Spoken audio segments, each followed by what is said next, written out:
Hi guys, it's Ben here from Second Dynasty. Unfortunately, there was someone preventing us from getting out a video on Friday last week. Anyway, this week we do have a new update. It's Thursday. We have double the updates to show you guys. So let's get stuck into it. Starting with, of course, the Beowulf, the 28mm ship I have been working on for the last 7 weeks now. Progress has been great. We've moved on from the lower deck of the forward section. I'm going to focus on the forward third of the ship first before anything else. If I remove some of these top decks, we can have a look at the progress since last week. So the main changes we've had have been in the foyer and airlock section. So the airlock is now detailed. We have this nice entryway. The lift will be in through here. We have our side airlock. We have no plans to add a ladder or anything external. If you were landed on a planet, either you would use the facilities to have some sort of umbilical or stairway, basically the same as a regular airport. The larger planes don't really have built-in staircases, right? And you could use the ramp instead. So that is my thinking behind things. The only thing that wasn't finished here is we have a place here to add either suit lockers or maybe an area for luggage, a waiting area.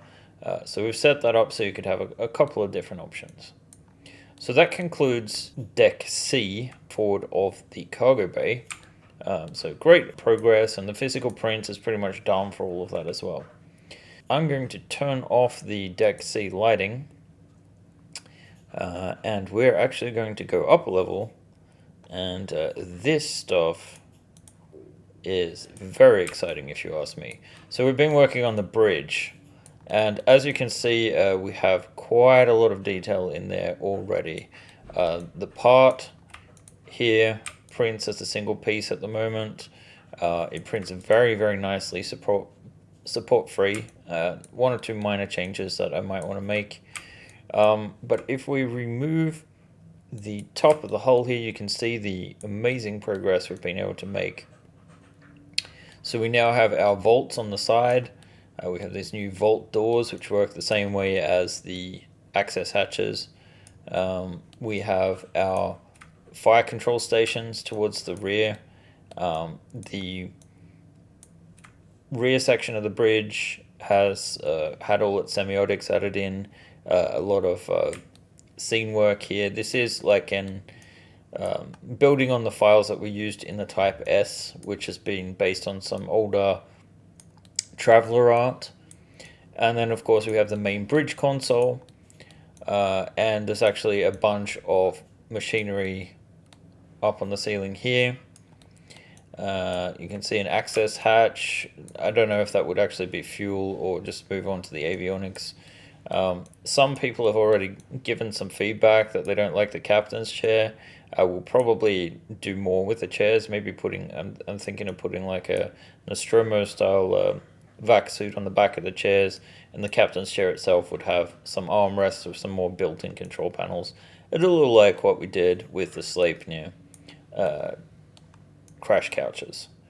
So, and then of course I have started populating the crew commons behind it with a sort of, I guess, galley.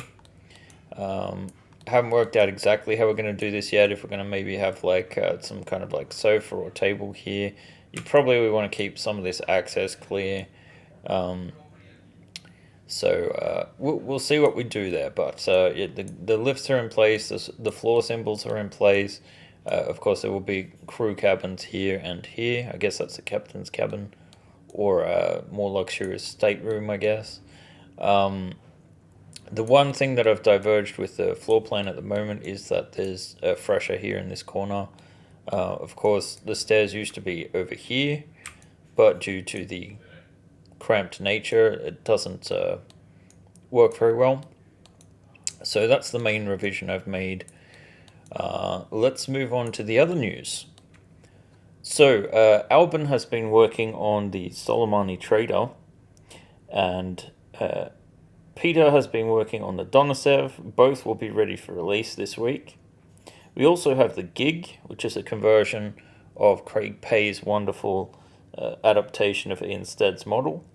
We did have some scaling issues that we had to take into account. It looks a little bit too big at the moment, but happily we have a new version on the printer as we speak. For those of you who do not have a 3D printer, we have a new partnership with onlygames.co, where a limited number of our miniatures, especially from Starship 5, are now available on the store for reasonable prices for collections. Going forward, I'm going to be shifting gears with the Beowulf. I'm going to be dropping back down slightly because we are planning to revisit some of our older files in the next month or so. We've been working a lot with 3MF as a format and its potentials, and you'll be hearing more about that in the future as we plan to update and re-release our original Starship 1 and Starship 2 models so that you can actually customize them using the 3MF format. Hello everybody, John here. I wanted to discuss Deck Designer 2022. It will be available as an open beta on itch.io in just 2 weeks. There won't be that many differences initially, but more is to come. It will be sold for $10 as an introductory offer during the open beta, and later on it will be moved up to $15. Anyone who purchased Deck Designer from August 2021 and forward will get this for free. You just need to contact me at the email deckdesigner@seconddynasty.com. I'm excited to see where we're going, and I have more updates to come. Thank you. Anyway, that'll do it for this week. We're excited to bring you a new update next week. Thanks for joining us, and we'll see you then.